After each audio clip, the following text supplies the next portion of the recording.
Eu te amo, ó Senhor, força minha.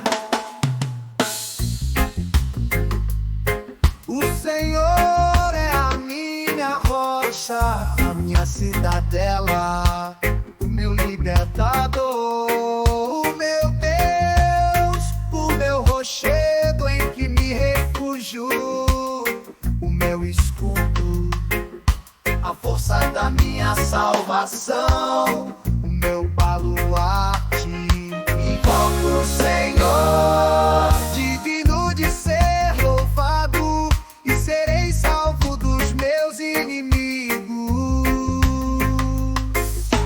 Laços de morte me cercaram, correntes de impiedade me puseram terror, cadeias infernais me cingiam, e tramas de morte me surpreenderam.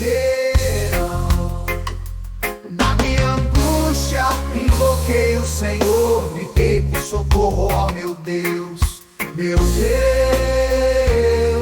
meu Deus. Ele do seu templo ouviu a minha voz, ouviu a minha voz, ouviu a minha voz, e o meu clamor lhe penetrou os ouvidos. Então a terra se abalou e tremeu, tremeu, tremeu.